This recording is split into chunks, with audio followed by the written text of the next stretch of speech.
તમારી કલ્યાણમ મંગલમ દિવ્યમ શ્રીયમ અત્યારના નામે સ્વામી સ્વામી સાતામાં હા જી સ્વામી પરમાં. સાંભળો સ્વામી આવી ગયા મુંબઈ. હા મુંબઈ પહોંચી ગયા. નમો રિયંતાણંગ નમો સિદ્ધાણંગ નમો આયર્યાણંગ નમો વજ્રાયણંગ નમો લોય સવસાવણંગ એસો પંચનમુક્કારો સૌ પાવપણાસણો મંગલાણમ ચ સભ્યસીમ પડમમ હવૈ મંગલમ પડમમ હવૈ મંગલમ.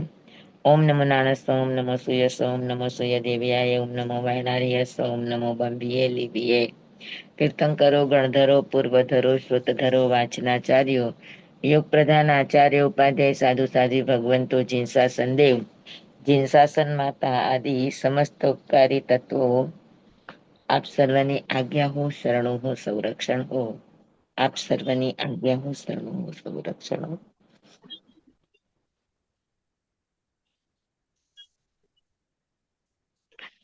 જે બીજ ભૂત ગણાય છે ત્રણ પદ ચતુર્દશ પૂર્વના ઉપનેવા વેગમેવા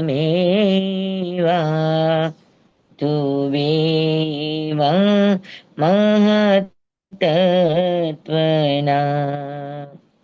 એ દાન સુશ્રુત જ્ઞાનનું દેનાર ત્રણ જગન્નાથ એવા પ્રભુ અરિહંતને પંચાંગ ભાવે હું નમું.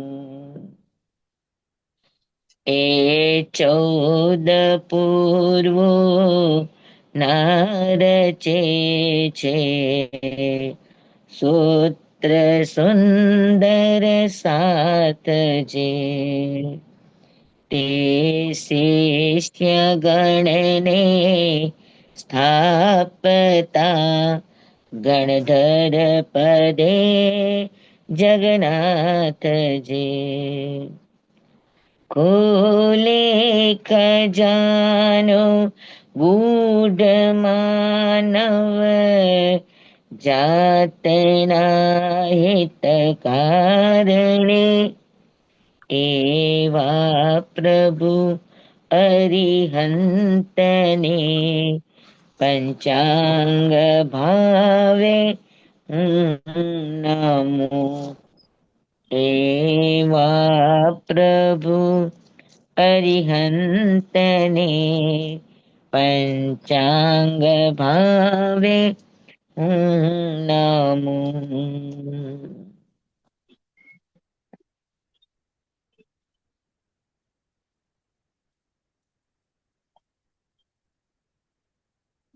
બારમું અધ્યયન સમવસરણની આપણી વાત ચાલુ થઈ છે.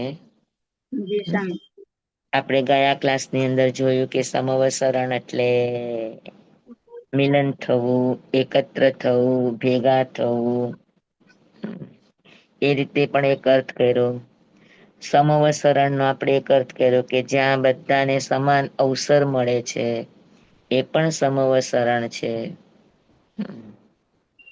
પછી જ્યાં જેને પોતાને જોઈએ એવું અનુકૂળ વાતાવરણ મળે છે એને પણ સમવસરણ કહેવાય. એટલે સમવસરણના અનેકતમ અર્થો છે. આપણે નિર્યુક્તિકારે સમોસરણના 4 નિક્ષેપથી અર્થ કર્યા છે.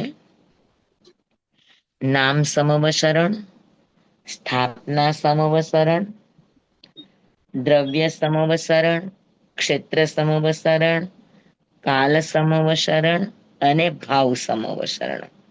બરાબર. તો નામ સમવસરણ તો બધાને ખબર જ છે કે ક્યાંય કોક વસ્તુનું નામ સમવસરણ આપી દીધું. જેમ કે અત્યારે કોઈ વ્યક્તિ પોતે વ્યાખ્યાન કરતા હોય અને પોતાની વ્યાખ્યાન સભાનું નામ સમવસરણ આપી દે, તો એ નામથી સમવસરણ છે. હમ બરાબર. હમ કોઈ નામ સ્થાપનાથી સમવસરણ છે, એટલે કોઈ ચિત્ર એવું છે સમવસરણનું. હા, અથવા તો કોઈ એવું સ્ટેજ સમવસરણનું અત્યારે ઘણા બધા મોડેલ બનાવે છે. હા, તો એવું કોઈ બનાવ્યું છે મોડેલ અને કે આ સમવસરણ છે, હમ તો એને કહેવાય સ્થાપના સમવસરણ. હમ આપણે ઘણી જગ્યાએ મંદિરોમાં સમવસરણ બનાવ્યું હોય, એનો પટ બનાવેલો હોય, અથવા તો કોઈ થર્મોકોલ થી યા તો કોઈ બીજી વસ્તુથી એવી રીતે એને અમે લોકોએ રાયપુરની અંદર સનબોર્ડ થી બનાવ્યું હતું. આજે પણ છે ત્યાં આગળ એ રીતે બનાવેલું સમૂહસરણ. તો આ બધાને રિયલ સમૂહસરણ નથી, પણ એક સમૂહસરણની સ્થાપના છે. જેવી રીતે ભગવાન નથી, પણ મૂર્તિ એક સ્થાપના છે. તો એવી જ રીતે અત્યારે જે આ કઈ બનાવેલા કે ચિત્રપટ વગેરે છે, એને લોકો સમવસરણ, કોઈને પૂછો કે આ શું છે, તો તરત કહેશે કે આ તો સમવસરણ છે. તો એને કહેવાય સ્થાપના સમવસરણ. સમજાણું બધાને? જી સર. હા, કોઈ પણ વસ્તુનું નામ સમવસરણ આપી દે, નામ સમવસરણ છે. હા, સમવસ્ત્રણના આકારને ચિત્ર અથવા તો આકૃતિ અથવા તો કોઈ મોડેલ રૂપે એને રજૂ કરે તો એ સ્થાપના સમવસરણ છે. દ્રવ્ય સમવસરણ કોને કહેવાય? તો કે રિયલમાં જ્યારે સમવસરણ બનાવે ત્યારે સચેત અચેત અને મિશ્ર સોનાથી, ચાંદીથી, હીરાથી, માણેકથી, રત્નોથી, એ બધાથી જે સચેત અચેત અને મિશ્ર એ તમામ દ્રવ્યોથી એ નિર્મિત કરવામાં આવે, બરાબર, તો એને શું કહેવાય? દ્રવ્ય સમવસરણ. સમજાણું બધાને? હમ કે સમવસરણ જે દ્રવ્યથી નિર્મિત કરવામાં આવે, પછી સચેત હોય, અચેત હોય કે મિશ્ર હોય, તો એ દ્રવ્યથી જે દ્રવ્યોથી સમવસરણનું નિર્માણ થયું એને કહેવાય દ્રવ્ય સમવસરણ. બરાબર.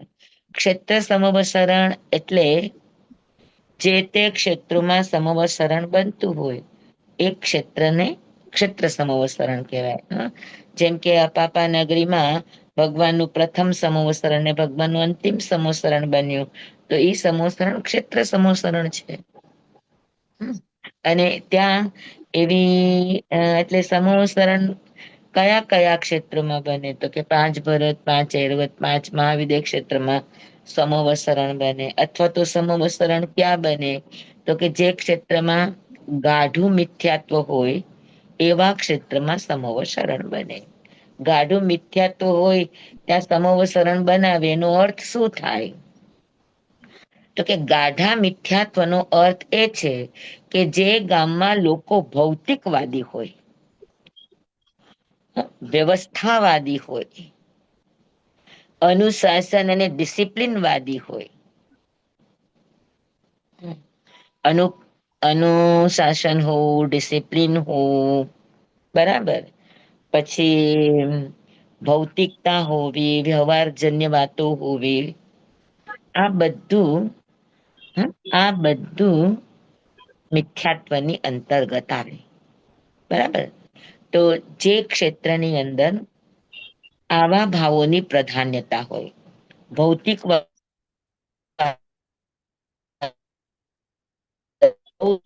પદાર્થોની પ્રાધાન્યતા હોય,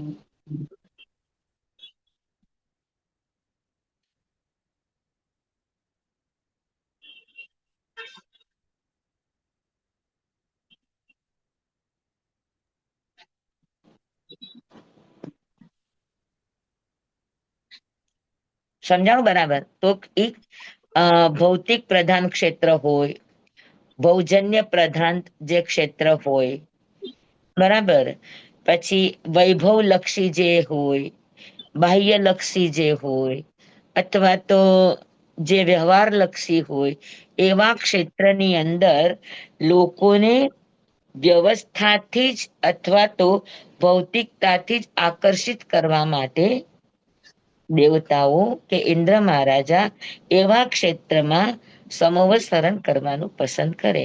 તીર્થંકરની હર દેશનામાં સમવસરણ હોતું નથી. પહેલી અને છેલ્લી દેશનામાં હોય, પણ વચ્ચેની તમામ દેશનામાં સમવસરણ હોતું નથી. બરાબર. પેલી દેશનામાં પણ એને શાસનની સ્થાપના કરવાની છે, એટલે સમવસરણની. છેલ્લા સમવસરણની અંદર એમની વિદાય છે, નિર્વાણ પામવાના છે, એની માટે સમવસરણ હોય. અને વચ્ચેમાં જે ક્ષેત્રોમાં ભૌતિકતા, વ્યવહાર, અને આવી વાતો હોય, તો એવા ક્ષેત્રમાં તીર્થંકરના દેશના માટે ઇન્દ્ર મહારાજા દેવતાઓને ભવનપતિ, વાણવ્યંતર, જ્યોતિષી અને વૈમાનિક આ બધા દેવોને આદેશ કરે કે સમૂહશરણની રચના કરવામાં આવે. સમજાણું બધાને? જી સ્વામી. હા. જી સ્વામી. તો સ્વામી, સમૂહશરણ, હા જી. એટલે સંવત્સરણની રચના કરવી એ તીર્થંકર નો કોલ, એટલે તીર્થંકર નક્કી કરે કે દેવતાઓ નક્કી કરે? તીર્થંકર કાંઈ જ ન કરે, કેવળ નિજ સ્વભાવનું અખંડ વર્તે જ્ઞાન.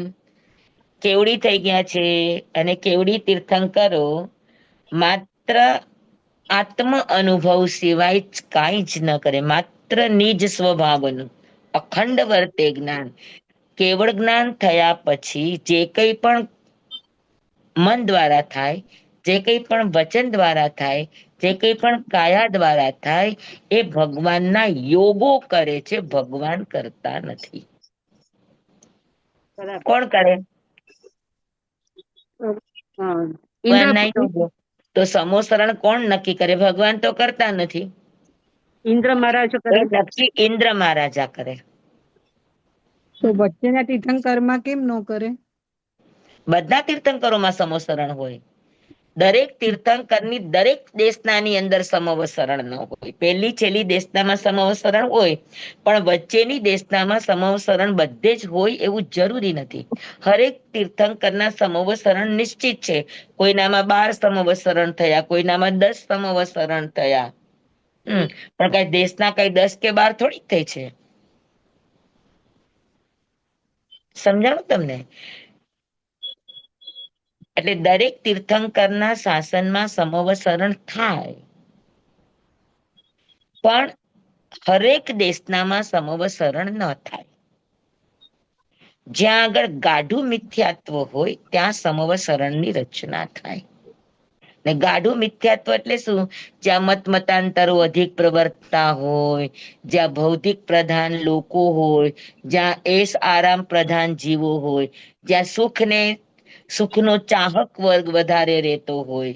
હા, હજુ આસ્થા પ્રધાન બન્યા ન હોય, હજુ તે ભોગ પ્રધાન જીવો હોય, તો એવા સ્થળની અંદર એમને ધર્મ તરફ વાળવા માટે, એમને પોતાના તરફ મીન્સ ધર્મ તરફ એટલે સચ્ચાઈ તરફ વાળવા માટે ઇન્દ્ર મહારાજા એવા ક્ષેત્રને પસંદ કરીને ત્યાં સમવસરણની રચના કરે. અને એટલી ભવ્યતા હોય સમવસરણની, દ્રવ્ય સમવસરણ એટલે જે દ્રવ્યોથી બનેલું હોય સમવસરણ, એની એટલી બધી ભવ્યતા હોય કે લોકોને ધર્મ સાથે કાંઈ જ લેવા દેવા ન હોય, લોકોને તીર્થંકર સાથે પણ કાંઈ જ લેવા દેવા ન હોય, પણ એ બહારના આ આડંબરો દેખાવથી પ્રભાવિત થઈ અને એકવાર સમવસરણ ભૂમિમાં આવે અને ભગવાનની દેશના સાંભળે અને પછી એ આસ્થા પ્રધાન જીવો બને. હા, તો તીર્થંકરનું જિન્નામ કર્મ ખપાવવા માટે આ બધું જરૂરી છે. એટલે ઇન્દ્ર મહારાજા સ્થળ પસંદ કરે. તો જ્યાં ગાઢું મિથ્યાત્વ હોય એવા ક્ષેત્રોમાં સમવસરણની રચના થાય. હર ક્ષેત્રોમાં સમવસરણની રચના ન થાય. તો ક્ષેત્ર સમવસરણ, દરેક તીર્થંકરના વિચરણ કાળમાં જ્યાં જ્યાં ભોગ પ્રધાન જીવો છે, ભોગ પ્રધાન જીવો છે, એવા એવા ક્ષેત્રોમાં સમવસરણની રચના થાય. સમજાણું બધાને? જી સ્વામી. તો આ ક્ષેત્રથી સમવસરણ થયું. કાળથી સમવસરણ કોને કહેવાય? તો કે સમવસરણ ક્યારે થાય? તો હંમેશ સમવસરણ ન થાય. તીર્થંકર જ્યારે વિચરણ કાળ એને હોય, અર્થાત ત્રીજા આરાનો એન્ડ અને ચોથા આરામાં જ્યારે જ્યારે પણ તીર્થંકરો વિચર કરતા હોય, વચ્ચેનો જેનો ગેપ છે, આંતરાકાળ છે, ત્યારે નહીં, જ્યારે જ્યારે ભગવાન સ્વયં તીર્થંકર વિચરતા હોય એ કાળમાં જ સમવસરણ થાય, પછીના કાળમાં સમવસરણ થાય નહીં. તો એ કાળ સમવસરણ છે, બરાબર. એનો પણ નિશ્ચિત કાળ છે. હર કાળની અંદર સમવસરણ થતું નથી, બરાબર. બેઠું. હા સ્વામી. દ્રવ્ય ક્ષેત્ર કાળ સમજાણું બધાને. હા. અને ભાવ સમવસરણ એનો અર્થ એ થાય કે જ્યાં બારે જાતની પરિષદા ઉપસ્થિત હોય અને બારે જાતની પરિષદા આત્મા માટે, પોતાના આત્માના ઉત્થાન માટે, આત્માના વિકાસ માટે ભગવાનના એક એક બોલનું શ્રવણ કરી અને જીવનમાં ઉતારવાની કોશિશ કરતા હોય તો એ સમોસરણને ભાવ સમોસરણ કહેવાય. કે જ્યાં જ્યાં જીવની દ્રષ્ટિનું પરિવર્તન થાય, જ્યાં જીવના આચાર સંહિતાનું પરિવર્તન થાય, જ્યાં જીવની ધારણા અને માન્યતાઓનું પરિવર્તન થાય અને બધા એક સહી રસ્તા ઉપર, સત્યના રસ્તા ઉપર આવવા માટે કટિબદ્ધ થાય, તૈયાર થાય, એવું એક માહોલ, એવો એક મેળો, એ મેળાને ભાવ સમવસરણ કહેવામાં આવે. સમજાણું? અને ત્યાં બધાને જ અવસર મળે. એની રચના જ એટલી સુંદર હોય કે આગળ બેસે એને સંભળાય ને પાછળ બેસે એને ન સંભળાય એવું નહીં. સમોસરણની રચનામાં સૌથી વધારે વિશેષ મહત્વ હોય અષ્ટ પ્રાતિહાર્યનું. અને અષ્ટ પ્રાતિહાર્ય શ્રોતાઓની અનુકૂળતા માટે દેવો દ્વારા નિર્માણ કરાતા હોય, બરાબર. એ અષ્ટ પ્રાતિહાર્યનું નિર્માણ દેવો દ્વારા થાય. અને એ અષ્ટ પ્રાતિહાર્ય જે પણ સભામાં સાંભળવા માટે આવેલો શ્રોતા વર્ગ છે, એ શ્રોતા વર્ગને કમ્ફર્ટ ઝોન આપે.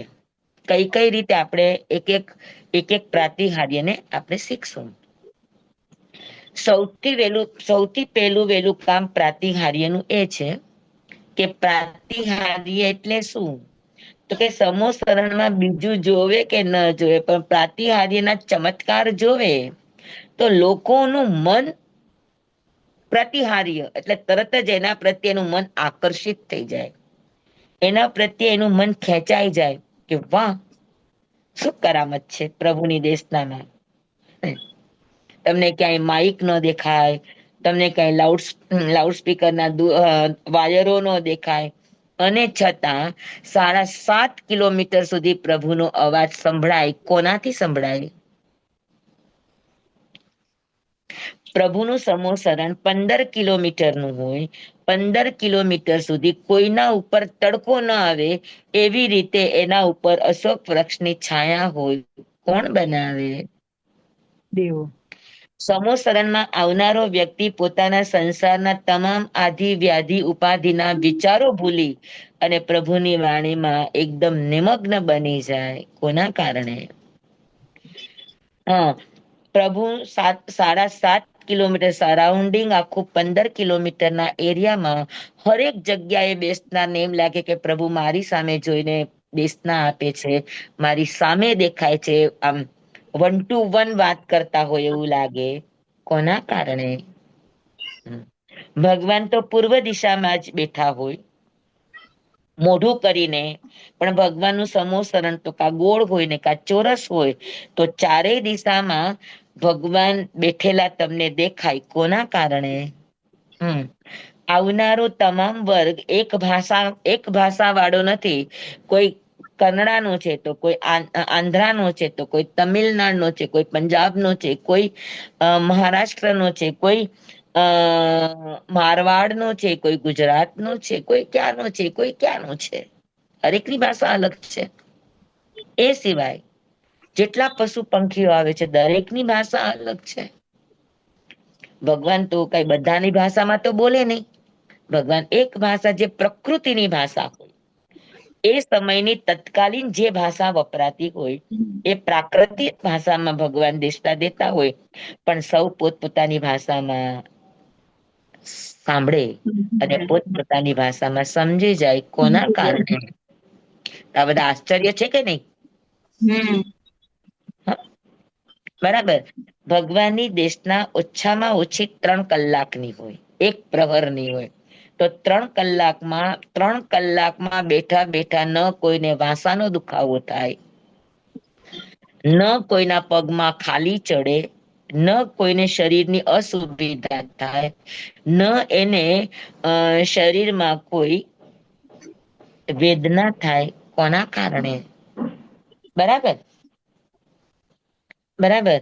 પછી તમને એ વિશ્વાસ કરાવે કે તમે જેને સાંભળો છો એ કોઈ સામાન્ય પુરુષ નથી, આ 3 લોકનો રાજ રાજેશ્વર છે. આવું તમને અનુભવ કરાવવામાં આવે. કોના થકી? સમજાય છે?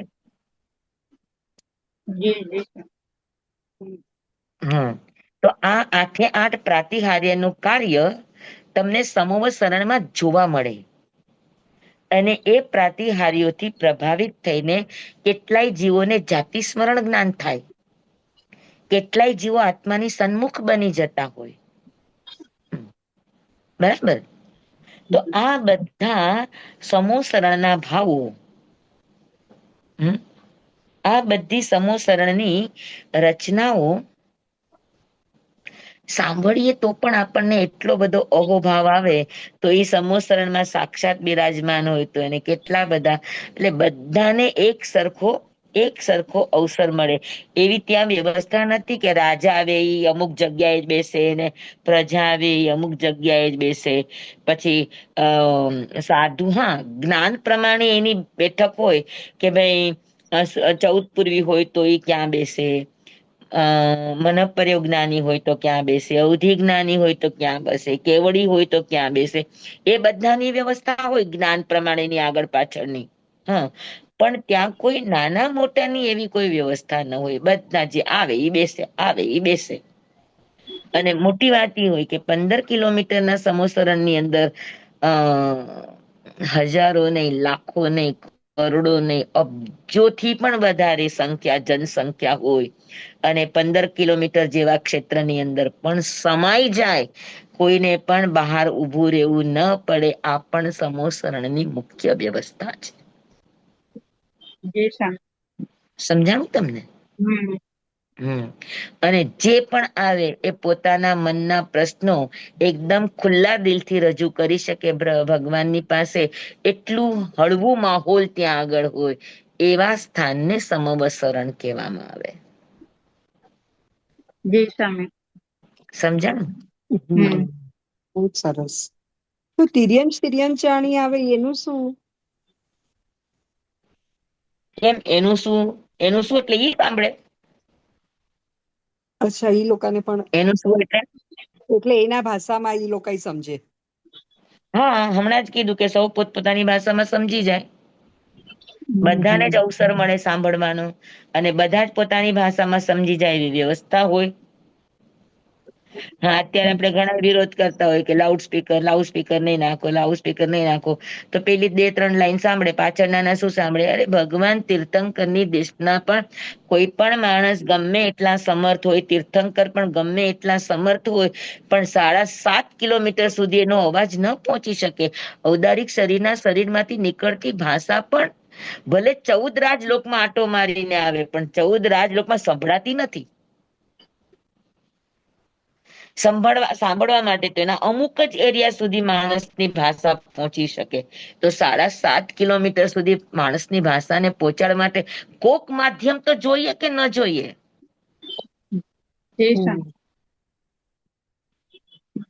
તો સમૂહ શરણમાં કયું માધ્યમ હોય? ભગવાનનો અતિશયના અને લીધે સૌથી પહેલા તો સૌથી પહેલા તો ભગવાનનું સમોસરણ થાય એની માટે તો આજુબાજુના તમામ ઇલાકોમાં, આજુબાજુના તમામ ક્ષેત્રોની અંદર દેવ દુદુંભી વાગવા માંડે.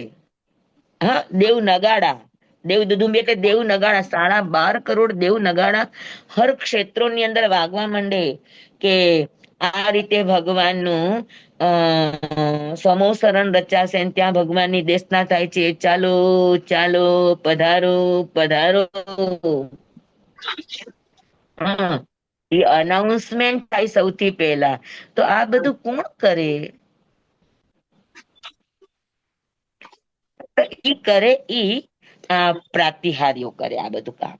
સમજાણું? તો આપણે એક એક પ્રાતિહાર્યને આપણે સમજશું.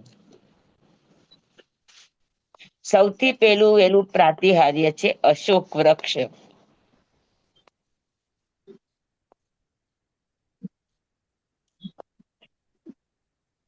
બરાબર. અશોક વૃક્ષ પ્રાતિહાર્ય શું છે?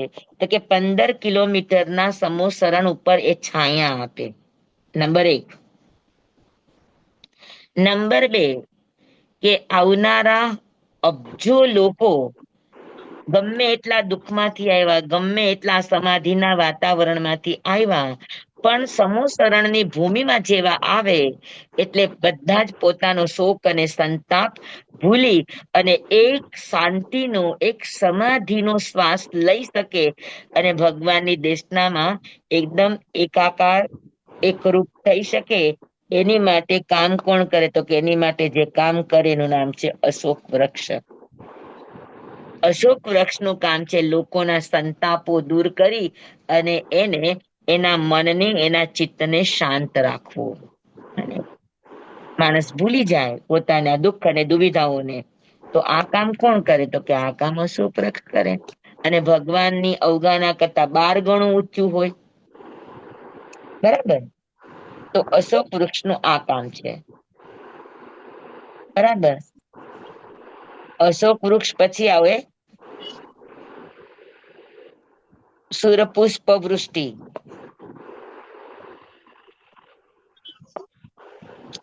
સૂર્યપુષ્પ વૃષ્ટિ શું કરે? તો કે અનેક પ્રકારના મનમોહક કલર વાળા ફૂલોની જાનું પ્રમાણ વૃષ્ટિ થાય. જાનું પ્રમાણ એટલે ગોઠણ પ્રમાણ.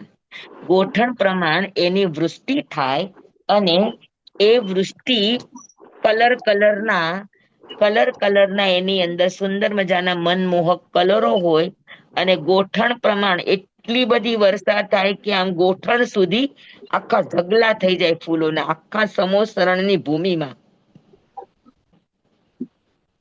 તો જે કોઈ પણ એના ઉપર બેસે, અચિત ફૂલોને છે એમ ગાલીચા જેવું લાગે, નરમ નરમ નરમ, જાણે સ્પંજની ગાદી બિછાવી હોય. એટલે લોકો 3 કલાક સુધી બેસે તો કોઈના પગમાં ખાલી ન ચડે, કોઈના કમરને તકલીફ ન થાય. એકદમ સુખાસન જેવું એ આસન બની જાય. કોના કારણે? તો કે સૂર્યપુષ્પ વૃષ્ટિના કારણે. બરાબર. અને બીજું સૂર્યપુષ્પ વૃષ્ટિ એટલે જાત જાતના, ભાત ભાતના, રંગ રંગના, બેરંગ, કેટલાય નત નવીન રંગો વાળા ફૂલોની વૃષ્ટિ થાય. એ પણ વાત બતાડે કે ભગવાનના મોઢામાંથી જે વાણી નીકળશે, અનેક ભાવો, અનેક રસો, અનેક રહસ્યો, અનેક મર્મો ખોલનારી ભગવાનની વાણી હમણાં તમારી સામે વરસવાની છે. તો એની માટે સ્થિરાસન માટે જાનું પ્રમાણ સૂર્યપુષ્પની વૃષ્ટિ થાય. બરાબર. સચેત ફૂલ હોય સ્વામી? અચેત હોય. અચેત હોય. અચ્છા. સચેત નો હોય, અચેત હોય. અને એ પુષ્પ વૃષ્ટિનો મહિમા કેટલો હોય કે ભગવાનની વાણીનો કોઈ ઊંધો અર્થ કરનારા ન હોય. ઓહ, અચ્છા. સૂર્યપુષ્પ વૃષ્ટિનો અર્થ એ છે કે ઉપરથી જેટલા પણ ફૂલ વરસે એ બધા જ એની દાંડી નીચે હોય એવી જ રીતે વરસે. ઊંધા ફૂલ ક્યારેય ન વરસે દેવતાઓની વૃષ્ટિમાં. અચ્છા. એનું ડિંટલ નીચે જ હોય અને પાંખડી ઉપર હોય. એવી જ રીતે વરસાદ થાય, એક પણ ફૂલ ઊંધું ન પડે. એમ ભગવાનની દેશનામાં જેને પણ ભગવાનના વચનો સાંભળ્યા છે, કોઈનામાં ભગવાનના વચનો વિપરીત રૂપે ન પરિણમે. જી. હે ને? ભલે હમ. એનામાં કોઈ એવા શું કહેવાય એવા ડઠ્ઠળ જીવો ગયા હોય તો એને અસર ન થાય તો ભલે ન થાય, પણ વિપરીત રૂપે ન પરિણમે. જી જી જી સમજાણું બધાને? જી સ્વામી. તો આ સૂર પુષ્પ વૃષ્ટિનો અર્થ છે. એના બે અર્થ, એક તો તમને કમ્ફર્ટેબલ આસન આપે, પોચું પોચું નરમ નરમ કલરફુલ આસન આપે, અને ઉપરાંતમાં ભગવાનની વાણી જે પણ છે એના તમને અનેકતમ રસો માણવા મળે, અને એક પણ રસ એવો ન હોય કે જીવને એના વિચારથી, એની માન્યતાથી, એના ધારણાથી એને વિપરીત કરે.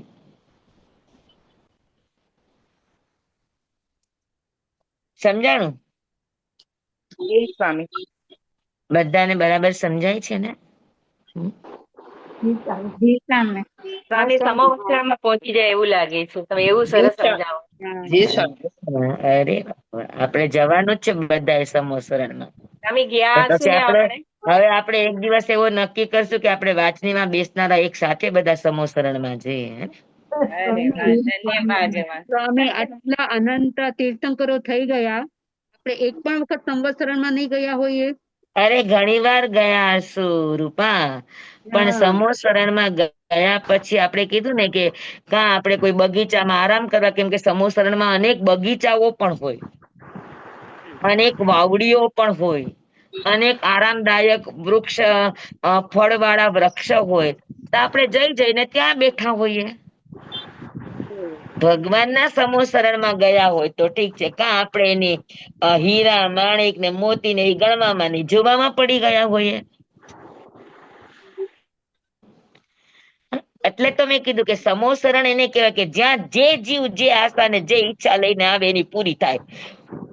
હા, જેને ખાલી આવો ભોગ જ માણવો છે તો એની ઈચ્છા હોય ત્યાં પૂરી થાય. કોઈને માનવું છે કે ભગવાનના વચનો માનવા છે તો એની ઈચ્છા પૂરી થાય. કોઈને એમ થાય કે આપણે સમાધાન કરવું છે તો એની ઈચ્છા પૂરી થાય. કોઈની પણ ઈચ્છા અધૂરી ન રહે એવું જે સ્થાન એને સમોસરણ કહેવાય. કેટલા મંદ બુદ્ધિ વાળા છે કે કેવી ઈચ્છા લઈને ગયા હતા. હવે બસ પ્રભુ જેવા બનવું છે એવી ઈચ્છા લઈને જઈએ. હા, આ પ્રભુ જેવા બનવું છે એવું ન પણ લે ને રૂપા, ખાલી ડાયા થઈએ એટલું લઈને જાય ને તોય કલ્યાણ થઈ જાય. હવે તો નહીં, હવે ઈ જ બસ, બીજું કાંઈ નહીં. ઈ જ થવું છે, બીજું કાંઈ નહીં. તો બીજું પ્રાતિહાર્ય છે સુરપુષ્પ વૃષ્ટિ. પછી ચામર.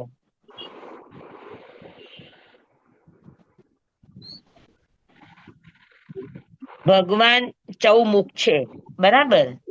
અને ચૌમુખ જેટલી પણ પ્રતિમા છે, જોનારને એમ લાગે કે ભગવાનની બંને બાજુ અનેક ચામરોથી પ્રભુને વીંજી રહ્યા છે. એવું કહેવાય 24 જોડા ચામર ના હોય.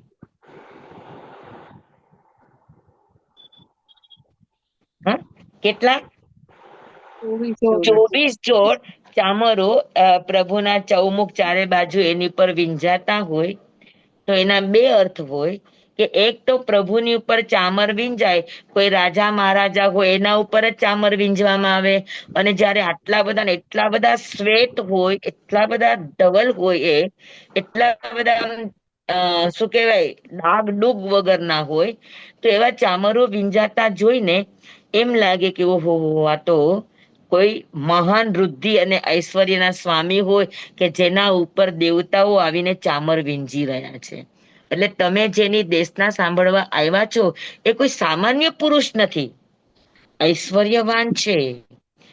હ એ ઐશ્વર્યવાન છે એવી તમને પ્રતીતિ કરાવે ચામર, બરાબર? અને સતત વિંજાતા ચામર જેમ શ્વેત છે, એમ પ્રભુના મોઢામાંથી જે નીકળતી વાણી છે એ પણ એકદમ નિર્મળ છે. એક પણ પ્રકારના વ્યાકરણના દોષો, શબ્દના દોષો, ભાવોના દોષો, અતિચારોથી મુક્ત એમની ભાષા છે.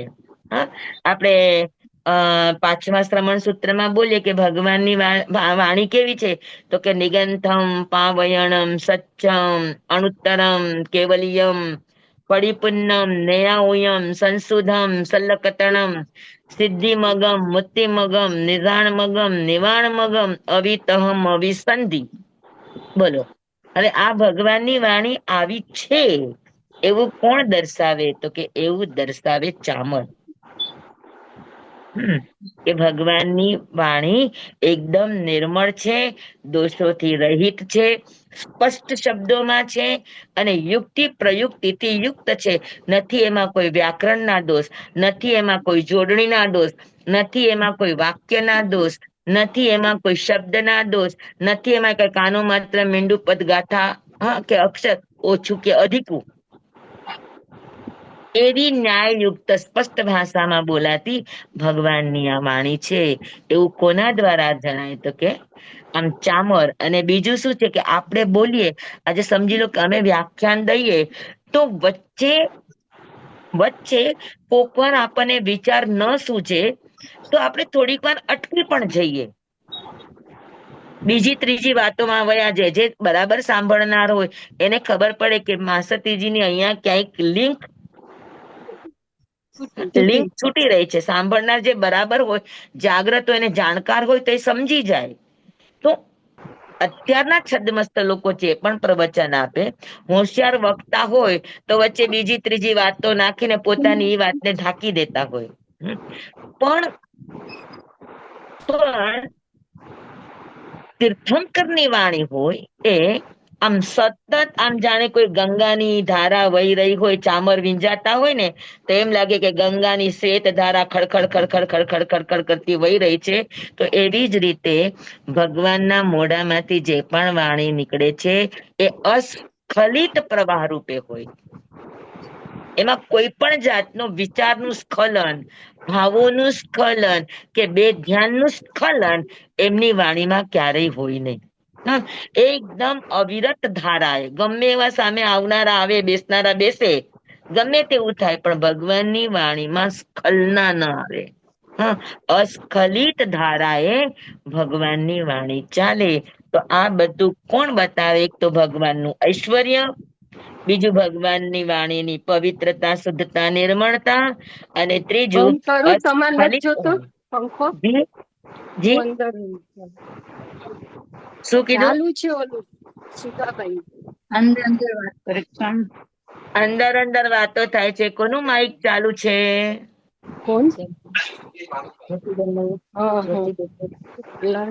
દર્શન કરવા આવ્યા છે, પૂછવા આવ્યા છે કે હું કરું છું રસોઈ શું બને.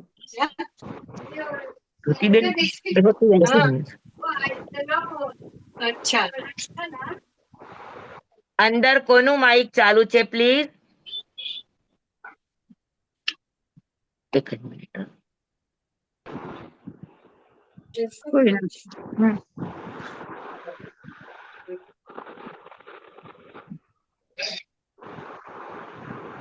અત્યારે કે બુધવારે એટલે કે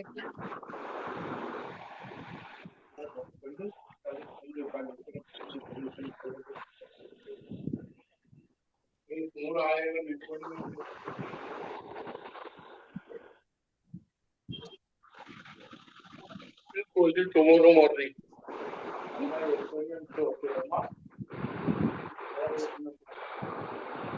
કાલે સાંજે પછી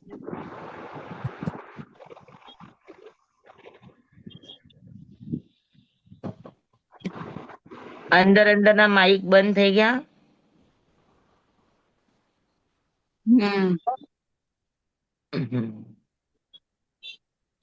ઓકે. તો સમજાણું ચામરનું કારણ શું છે? તો કે ચામરમાં ભગવાનની વાણીની અસ્ખલિતતા, ભગવાનની વાણીની નિર્મળતા, નિર્દોષતા, 18 દોષ રહી તેમની ભાષા. અને ચામર એટલે જે બોલનારા છે એ જેવા તેવા નથી, પણ આત્મ ઐશ્વર્યવાન છે, અને દેવોના પણ દેવો છે એવું એનું શું કહેવાય, વિશ્વાસ થાય એવું વ્યક્તિત્વ બતાવવા માટે ભગવાનની આજુબાજુ 24 જોડા ચામરના વિંજાતા હોય. બરાબર? તો આ એનું ત્રીજું પ્રાતિહાર્ય છે.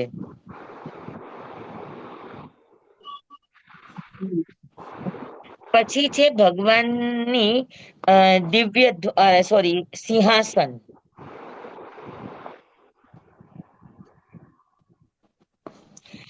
ભગવાનનું સિંહાસન એટલી ઊંચાઈ ઉપર હોય કે 15 કિલોમીટરના એરિયામાં કોઈ પણ સાઈડમાં વ્યક્તિ દેશના સાંભળવા બેઠો હોય તો હરેક સાંભળનારને ભગવાન પોતાની સામે જ જોઈને બોલી રહ્યા છે એવો અહેસાસ થાય. કોના કારણે? તો કે ભગવાનના સિંહાસનના કારણે. બરાબર. એ ઉપરાંત ભગવાનના સમૂહ શરણ સુધી પહોંચવા માટે 20,000 પગથિયા ચડવાના હોય. તો પહેલા પગથિયાથી લઈને 20,000 પગથિયા ઉપર ચડનારને ભગવાન સામે જ દેખાય, જેના કારણે ન એને શ્વાસ ચડે, ન એને થાક લાગે, ન એને પગમાં ગોટલા ચડે, ન એને લિફ્ટની જરૂર પડે અને આરામથી વ્યક્તિ ભગવાનના 20,000 પગથિયા ચડી શકે. ભગવાન સામે ને સામે જ દેખાય. તો સિંહાસનની રચના એટલી વિશિષ્ટ હોય કે તમામને ભગવાનના દર્શન દૂરથી થાય અને એકદમ સ્પષ્ટ રૂપે ભગવાનના દર્શન થાય. 7.5 કિલોમીટરની દૂરી પર બેઠા હોય તો પણ ભગવાનના સ્પષ્ટ દર્શન થાય. કોના કારણે? તો કે સિંહાસનના કારણે. 20,000 પગથિયામાં ચારેય દિશામાં ભગવાન એને સામે દેખાય. કોના કારણે? તો કે સિંહાસનના કારણે. સમજાણું? તો આ એનું પ્રાતિહાર્ય છે, આ એની વિશેષતા છે. પાંચમું છે ભામંડળ. હવે સમોસરણ તો ગોળ છે, એને 4 દરવાજા હોય. ચોરસ હોય તો એને પણ 4 દરવાજા હોય. તો ભગવાન તો જે પૂર્વ દરવાજો છે ત્યાંથી જ પ્રવેશે મૂળ શરીરે, અને પૂર્વ દરવાજેથી પ્રવેશ કરીને પૂર્વ સિંહાસન ઉપર જ બિરાજમાન થાય. તો બાકીની 3 દિશામાં પશ્ચિમ, ઉત્તર અને દક્ષિણ, આ 4 દિશામાં ભગવાન, કેમ કે એ બાજુ પણ પરિસદા તો હોય જ, તો એ દશામાં ભગવાન ન હોય તો સાંભળવાની મજા શું આવે?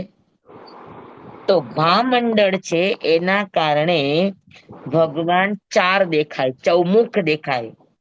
ઉત્તરમાં પણ દેખાય, પશ્ચિમમાં પણ દેખાય, દક્ષિણમાં પણ દેખાય અને પૂર્વમાં તો ભગવાન હોય જ. તો 4 દિશામાં ભગવાનના દર્શન બધાને થાય. કોના કારણે? તો કે ભામંડળના કારણે.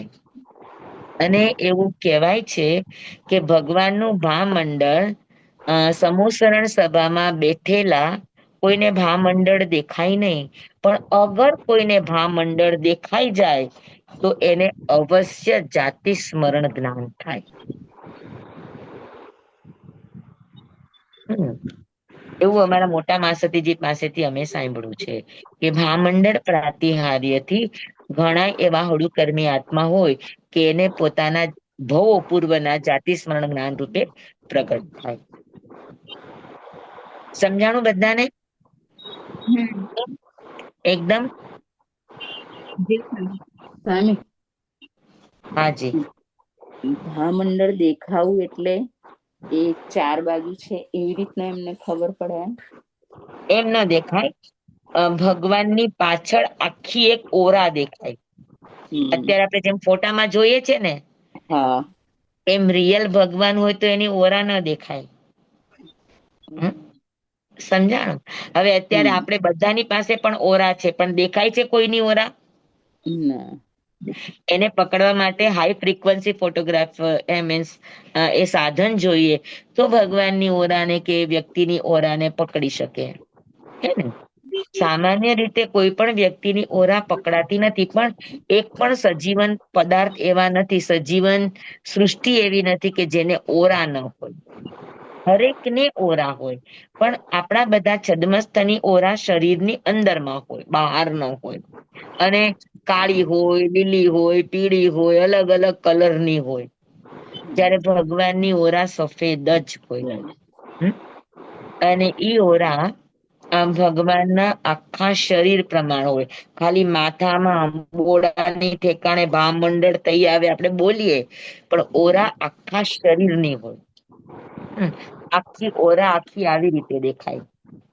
સ્વામી હમ એક પ્રશ્ન.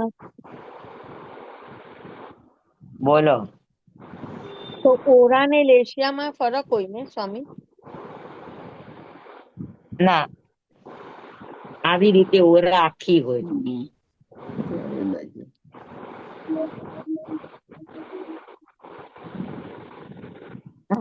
લેશિયા દ્રવ્ય લેશિયા ઈ જ કલર રૂપે આજુબાજુમાં બહાર નીકળે, એ જ લેશિયાના જ પરમાણુ હોય.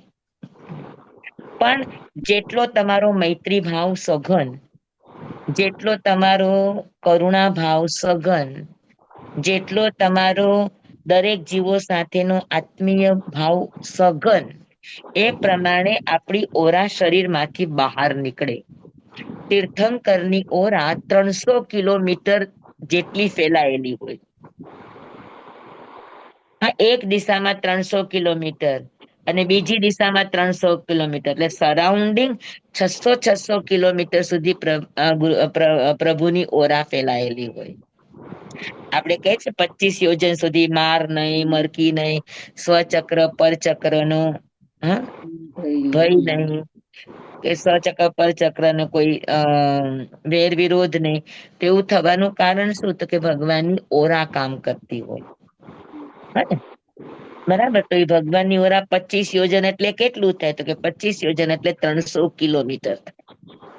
તો 300 કિલોમીટર હર દિશાની અંદર. તો આમ તમે સીધે સીધું જુઓ તો 600 કિલોમીટર થાય ને. તો સરાઉન્ડિંગ 600 કિલોમીટર સુધી ભગવાનનું ઓરા, ભગવાનનું ભામંડળ પ્રકાશિત હોય. બરાબર. અને એ જે બેઠા છે, આપણે બેઠા હોઈએ સમોસરણમાં, તો આપણી આગળ પણ ભગવાનની ઓરાનું આભા મંડળ આવે અને ઈ જેને અનુભવાય, ઈ જેને જણાય, એ વ્યક્તિને જાતિ સ્મરણ જ્ઞાન થાય. સમજાણું બધાને? હા, સમજાણું બધાને? Okay, fine. હવે આવે દિવ્ય ધ્વનિ. દેવદૂત. દિવ્ય ધ્વનિ છઠ્ઠું. દિવ્ય ધ્વનિનું કામ શું? આમ બ્યુગલ જેવું હોય ને, એને દિવ્ય ધ્વનિ કહેવાય. અને ઓલા નગાડા હોય એને દુંદુભી કહેવાય. તો દિવ્ય ધ્વનિ એટલે ઓલા બ્યુગલ જેવું હોય ને, એને દિવ્ય ધ્વનિ કહેવાય. તો દિવ્ય ધ્વનિનું કામ શું? તો કે ભગવાન જયારે દેશના દેતા હોય અને દિવ્ય ધ્વનિમાંથી આમ પસાર થાય, તો સૌ પોતપોતાની ભાષામાં ભગવાનની દેશનાને સાંભળી પણ શકે, સમજી પણ શકે. સમજાણું?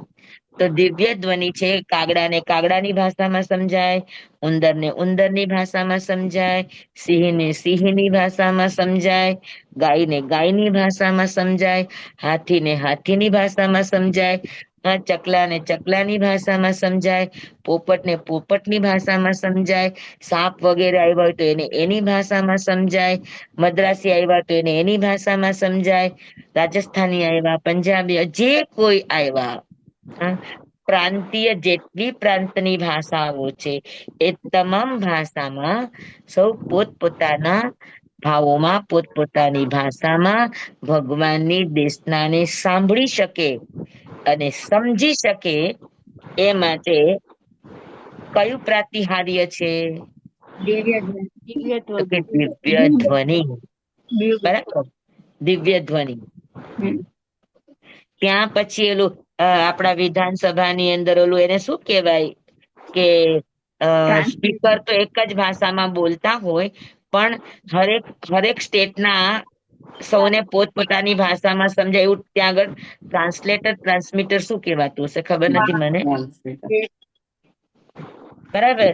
તો એનું કામ કોણ કરે? તો કે એવું કામ દિવ્ય ધ્વનિ કરે. એ પ્રાતિહાર્યનું કામ છે કે સૌને પોતપોતાની ભાષામાં સમજાઈ જાય. સાતમું છે દેવ દુંદુભી. દુંદુભી. દેવ દુંદુભી નું કામ શું છે? હા, સાતમું છે દેવદુંદુભી. તો દેવદુંદુભીનું કામ છે સૌથી પહેલા ભગવાનના સમોસરણનું અનાઉન્સમેન્ટ કરવું, ભગવાનના સમોસરણ માટે લોકોને જાગૃત કરવા, ભગવાનના સમોસરણ માટે ભગવાન કેવા છે, લોકોને કેવી રીતે ઉપયોગી થાય, એ બધું કરવા માટે એ ચારે બાજુ પ્રેરણા કરે. હા, તો દેવદુંદુભીનું કામ છે કે તમામ એરિયામાં ભગવાનની દેશનાની પ્રેરણા આપવી. હા, લોકોને જાગૃત બનાવવા, લોકોને ભગવાનના સમોસરણ તરફ વાળવા. કેમ કે ઘણા લોકો એને બિચારાને ખબર ન હોય કે ભગવાન શું હોય. જૈન ધર્મ વાળા તો હજુય સમજે, નોન જૈન તો સમજે પણ નહીં. તો બધાને ભગવાનની દેશના પ્રતિ, હા, વાળવાનું કામ, એને પ્રેરણા આપવાનું કામ દેવદુંદુભી કરે. બરાબર. અને બીજું કામ છે કે ભગવાનના 15 કિલોમીટરના સમોસરણમાં ભગવાનના એક એક શબ્દ પહેલી લાઈન થી લઈને છેલ્લી લાઈન સુધીના બધાને સ્પષ્ટ શબ્દોમાં એને બરાબર રીતે સંભળાઈ શકે એવી વ્યવસ્થા, અથવા તો એવી અ એવી જાણવાની કે એવી એને સાંભળવાની જે સુવિધા છે, એ સુવિધા કોણ આપે, તો કે દેવદુંદુભી. તો દેવદુંદુભીના બે કામ છે, એક તો પ્રેરણા આપવી, અને બીજું ભગવાનની દેશના ને ભગવાનની ભાષાને છેલ્લા વ્યક્તિ સુધી, છેલ્લી લાઈન સુધી ભગવાનના શબ્દોને પહોંચાડવાનું એઝ એ લાઉડ સ્પીકર.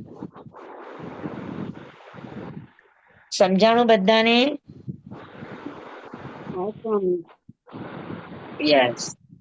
અને આઠમું પ્રાતિહાર્ય છે 3 છત્ર. હા, ભગવાન ચૌમુખ છે, તો દરેક દરેક ઉપર 3 છત્ર, મોટું, નાનું, નાનું, એવી રીતે 3 પ્રકારના છત્રો.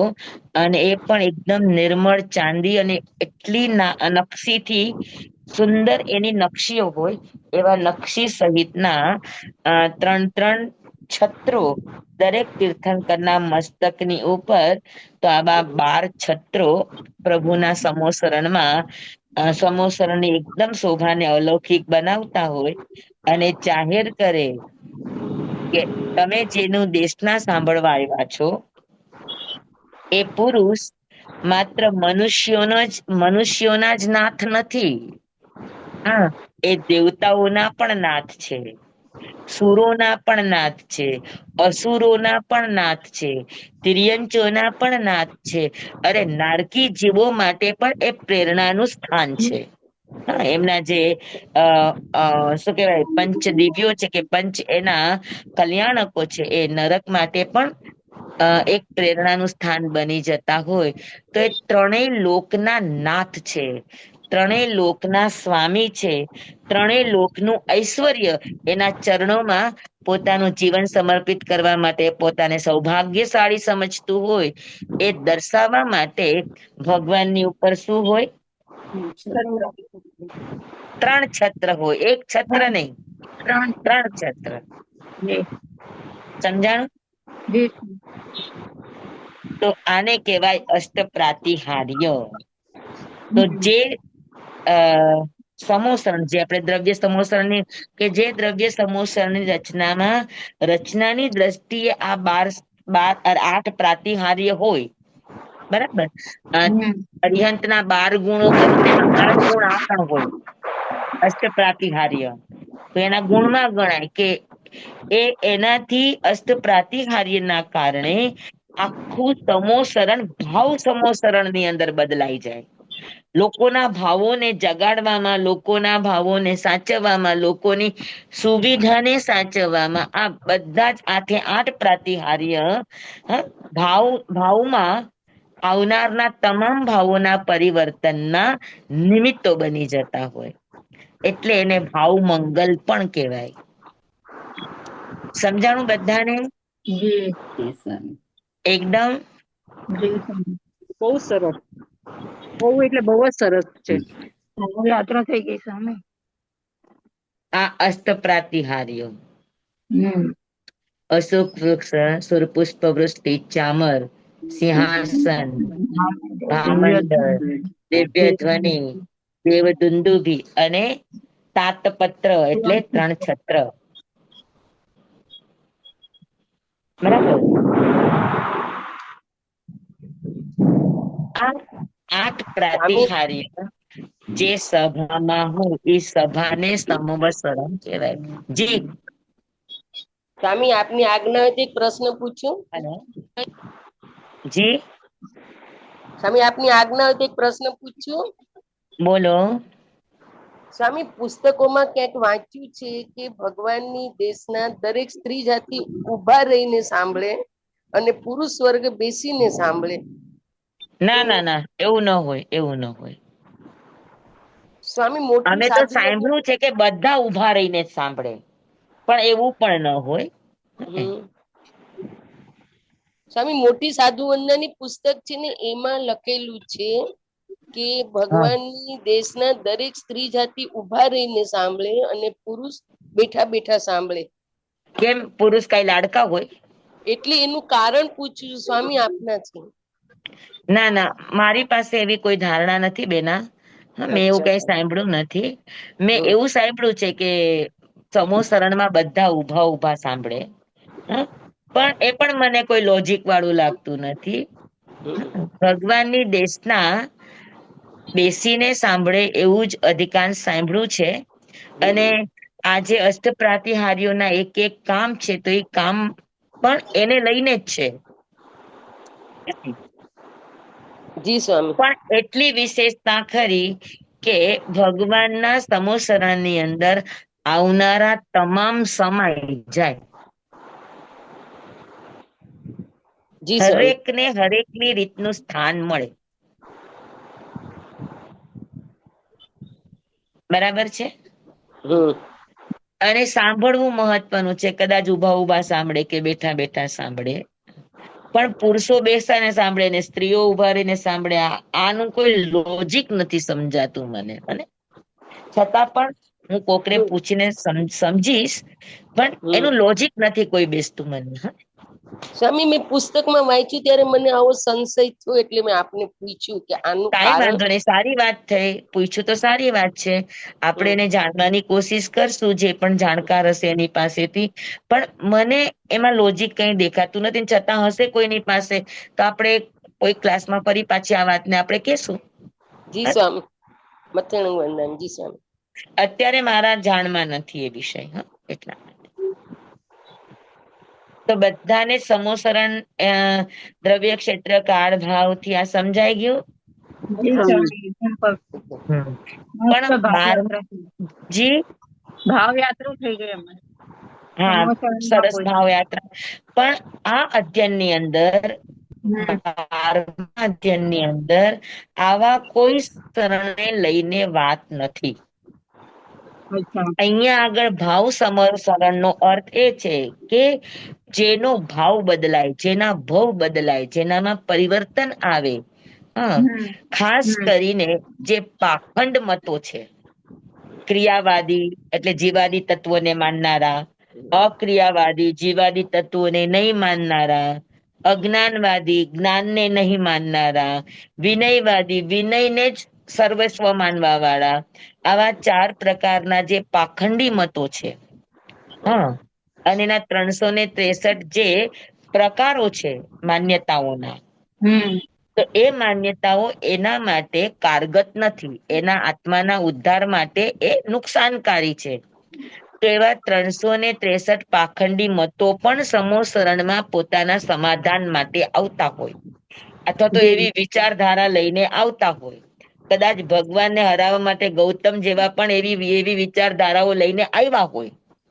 પણ સમૂહ શરણ એક એવી ભૂમિ છે કે જેટલા પણ આવા પાખંડ મતો લઈને આવ્યા હોય, પણ ભગવાનના શબ્દોમાં એ તાકાત છે, ભગવાનની અભિવ્યક્તિમાં એ તાકાત છે, ભગવાનના ભાવોમાં એ તાકાત છે, ભગવાનની કરુણા અને વાત્સલ્યમાં એ તાકાત છે કે આવનારા તમામ જે કંઈ પણ નિશ્ચયવાદી આ મતો છે એ બધા જ મતો પરિવર્તન પામીને પોતાના આત્માનું કલ્યાણ કરે અને સ્યાદવાદમાં બધાનું સ્થાપન થાય, અનેકાંતમાં બધાનું સ્થાપન થાય, એ ભૂમિ એનું નામ સમવસરણ. સ્વામી સમજાણું? હાજી સ્વામી હાજી. તમે કીધું વિનય ને માનનાર, તો વિનય તો આપણામાં મતલબ આપણા અરે આમાં માનવાનું પણ માત્ર વિનય ચાલે કે વિનયની સાથે વિવેક પણ જોઈએ, વિનયની પણ સાથે વાત્સલ્ય પણ જોઈએ. હા, બરાબર. પછી મચ્છર હોય તો મચ્છર પણ વિનય કરે છે, માથું ઝુકાવે છે. વિનય ક્રિયા કે વિનય ભાવ? હે ને? તો આ બધા વિનય ક્રિયાવાદીઓ છે, એટલે મીન્સ વિનયની ક્રિયાને માનનારા છે. જી સ્વામી, આભાર સ્વામી. સમજાણું? તો જેટલા પણ મતાંતરો છે એ બધા જ પોતાની મત, પોતાની માન્યતા, પોતાની ધારણાઓ છોડી અને અનેકાંત અને સ્યાદવાદમય ભગવાનની વાણી સપ્તભંગ યુક્ત હોય એ વાણીની અંદર એ બધા જ પરિવર્તિત થઈ જાય અને બધાને સમ્યક જ્ઞાન અને સમ્યક દર્શનની પ્રાપ્તિ થાય, એવું જે ભવ્ય સ્થાન, એ સ્થાનને સમવસરણ કહેવામાં આવે. તો અહીંયા મુખ્ય વાત ઈ છે કે દરેક પાખંડ મતવાળા કઈ કઈ માન્યતામાં ભૂલો કરે છે અને આપણું જૈન દર્શન, ભગવાનની વાણી, એના મતોને કઈ રીતે સ્યાદવાદ તરફ વાળે છે, એની વાત આ 12મા અધ્યયનની અંદર છે. સમજાણું બધાને? હા, અને સમોસરણના 3 ગઢ હોય. તો અમને ગુરુદેવ હંમેશા એમ કહેતા કે ચાંદીનો ગઢ, સોનાનો ગઢ અને રત્નનો ગઢ. આ ચાંદીનો ગઢ છે તો એને સોનાના કાંગરા છે, સોનાનો ગઢ છે તો એને રત્નના કાંગરા છે, રત્નનો ગઢ તો એને મણિરત્નના કાંગરા છે, પણ ગઢ સોના, ચાંદી અને રત્નોનો છે. તો ગુરુદેવ હંમેશા એમ કહેતા કે વ્યવહાર જગતની અંદર 3 ગઢ છે. વાત્સલ્ય એટલે ચાંદીનો ગઢ, વિનય એટલે સોનાનો ગઢ અને વિવેક એટલે રત્નનો ગઢ. જેના જીવનમાં આ 3 ગઢ હોય એનું જીવન સમોસરણ બને, વ્યવહારનું જીવન સમોસરણ બને. વાત્સલ્ય, વિનય અને વિવેક, આ ત્રિગડો જે પરિવારના વડીલોમાં હોય અને એ વડીલોથી નાનો વર્ગ સિંચાયેલો હોય તો એ ઘરમાં સમવસરણ બને અને બને જ. બરાબર. અને ભાવ જગત માટે ગુરુદેવ એમ કહેતા કે ત્રિગડા એટલે આત્મામાં દોષો આવવાના 3 કારણ છે: મનભેદ, મતભેદ અને રુચિભેદ. બરાબર. તો ચાંદીનો ગઢ છે એ મનભેદ તોડે, સોનાનો ગઢ છે એ મતભેદ તોડે, સોરી, ચાંદીનો ગઢ છે એ મતભેદ તોડે, સોનાનો ગઢ છે એ મનભેદ તોડે અને રત્નનો ગઢ છે એ રુચિભેદ તોડે. તો મતભેદ, મનભેદ અને રુચિભેદ, આ ત્રણેયને તોડીને એક અખંડ અને અભિન્ન ભાવ આ આત્માની અંદર જગાડે એવું સ્થાન, એને સમવસરણ કહેવાય. સમજાય ગયું બધાને?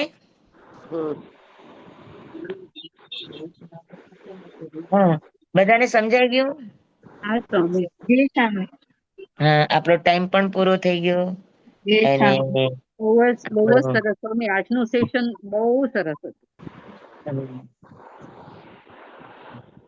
તો આજે આપણે આટલો વિષય રાખીએ. પછી હવે આપણે ગાથાથી મીન્સ અધ્યયનના ભાવો, જે પાખંડ મતોના અને સ્યાદવાદના ભાવો છે, એ ભાવો હવે આપણે લેશું આગલા ક્લાસમાં. ધન્યવાદ સ્વામી પછાણ આપજો. શેના પછાણ? પોરસી અને આંબેલના. પોષી પચકાન ચોવ્યમ પ્યારમ પચકેસનમ પાણං ખાઈમંગ ક્ષાઈમંગ અનત્થાણા ભોગેનમ સહસા કારણં સવસમય વત્યા કારણં અપમાનં ઉસિરે આયમ બિલમ તેવ્યમ પ્યારમ પચકેસનં ખાઈમંગ ક્ષાઈમંગ લેવા લેવણ ગીત સંસથેણં પડુચ્ચ મખેણં ઉખિત્ત વિવેગણં હત્રા કારણં સવસમય વત્યા કારણં અપમાનં ઉસિરે. બધાને ખૂબ ખૂબ ધન્યવાદ. સાતર છે સ્વામી વાંચણીની? હા, વાંચણીની સાતર છે. હા, સાતા છે, એકદમ સાતા. હવે કાલે સવારે મારાથી કદાચ વાંચણી નહીં લેવાય તો બુધવારે સવારે લેશું. અચ્છા, તો બુધવારનું નાખી દઉં. હા, બુધવારનું કાલે નહીં થાય. હમ? જી સ્વામી. ભલે. ચંબાઇદમ વચ્ચામિલમિનખરમચખરમ પયહીનમ વિનયહીનમ જોગીહીનમ ઘોષહીનમ સુટ્ટુદિનમ દુટ્ટુ પડી છે મકાલે કહું સજ્જાઉં કાલે ન કહું સજ્જાઉં વ સજ્જાય સજ્જાયમ સજ્જાય ન સજ્જાયમ ભણતા ગણતા ચિંતવતા વિચારતા સુણતા સાંભળતા જ્ઞાનીઓના અનંત અનંત ભાવો છે, અનંત અનંત પર્યવો છે, અનંત અનંત ગમા છે, અનંત અનંત નય છે, અનંત અનંત નિક્ષેપ છે, અનંત અનંત રહસ્ય છે, અનંત અનંત ખુલાસાઓ છે. આમાંથી કોઈ પણ ભાવ ભેદ નહીં, નિક્ષેપ ગમા રહસ્ય ખુલાસાનું સ્ખલન છદ્મસ્ત ભાવે મારા બોલવામાં, કહેવામાં, સમજાવવામાં આવ્યું હોય, આપના સાંભળવા સમજવામાં આવ્યું હોય તો અર્યાંશિત કેવડી ગુરુ ભગવાન આપની સાક્ષી આત્મા પરમાત્માની સાક્ષીએ તસ્મે છામી તમેવ સત્યમ તમેવ સત્યમ તમેવ સત્યમ નિસંકમ જમ જીનેહિમ પવેયમ સેવમ ભંતે સેવમ ભંતે સેવમ ભંતે દિવ્યેમી. ધન્યવાદ નમો સ્વામી, રિહંતાણંગ નમો ધન્યવાદ. સિદ્ધાણંગ નમો આયર્યાણંગ નમો વજ્જાયાણંગ નમો લોયે સવસાવણંગ. ગુરુદેવની આજ્ઞા શ્રી શ્રી ચદારી મંગલમ અરિહંતા મંગલમ સિદ્ધા મંગલમ સાહુ મંગલમ કેવલી પનત્તો ધમો મંગલમ ચતારી લોગુતમા અરિહંતા લોગુતમા સિદ્ધા લોગુતમા સાહુ લોગુતમા કેવલી પનત્તો ધમ્મો લોગુતમો ચતારી શરણં પવજ્જામિ અરિહંતે શરણં પવજ્જામિ સિદ્ધે શરણં પવજ્જામિ સાહુ શરણં પવજ્જામિ કેવલી પનત્તં ધમ્મં શરણં પવજ્જામિ. ચાર શરણા ચાર મંગલ ચાર ઉત્તમ કરે જે નર ભવસાગરમાં ન બુડે તે સકલ કર્મનું આણે અંત મોક્ષ તણા સુખ લહે અનંત. ભાવ ધરીને જે ગુણ ગાય તે જીવ તરીને મોક્ષે જાય. સંસારમાં હી શરણાચાર અવર શરણ નહીં કોઈ જે નર નારી આરાધે. અક્ષય અવિચલ પદવી હોય અંગૂઠે અમૃત વસે. લબ્ધિ તણા ભંડાર શ્રી ગુરુ ગૌતમ સ્વામીજી ભગવાનને સમરીએ તો સદાય મન વાંચિત ફલદાતા સદાય મન વાંચિત ફલદાતા. બોલો ભગવાન મહાવીર સ્વામી કી જય.